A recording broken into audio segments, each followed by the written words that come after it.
Welcome to Under the Radar, where we peek at the inner workings of the mind. I'm Kirk Powell. 50 years of James Bond have gone by, and it's safe to say there's more to come.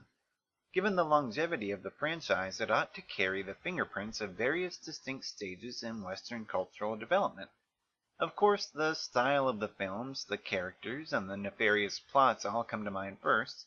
It is, for example, no mystery that You Only Live Twice centers around the space race, while Skyfall centers around cybercrime.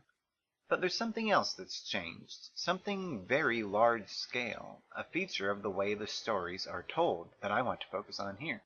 Think of the early Bond films, and specifically the climactic final scenes.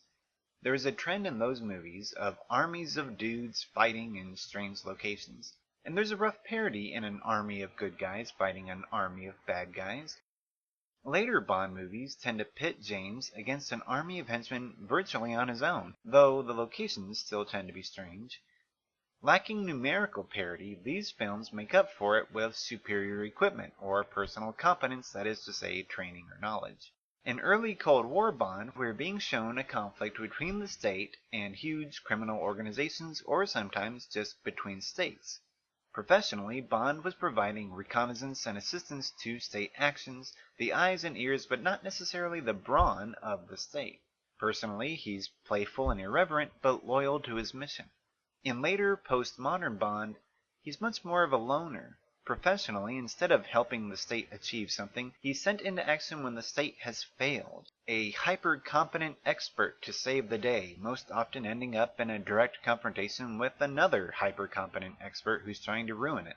Personally, Bond is outwardly disobedient and troublesome. For example, in the newest movies, he breaks into M's house or computer almost as a hobby. It's not a linear progression. Bond alone against several enemies, or Bond versus a hyper-competent expert are themes we see in the earlier films too, but I would argue that it's a much more prominent feature of the later films, and that large-scale support like an army has all but disappeared. I mean, the Pierce Brosnan Bond films became famous for Bond shooting up whole rooms of dudes by himself.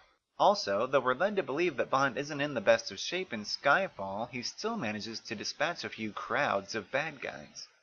To summarize, in the 50 years that Bond movies have been coming out, Western ideas about governmental legitimacy and effectiveness have changed, and this has affected the way his stories are told.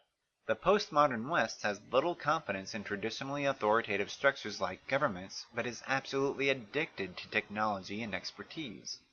We've backed away a bit from the technology side of things in the Daniel Craig Bond films, though I'd attribute that more as a reaction to the fierce criticism of the Brosnan-era technology extravaganza than a move away from technology as such. Thanks for using your high-tech device to view the show. Next time we're going to talk about recycling. Thanks for watching.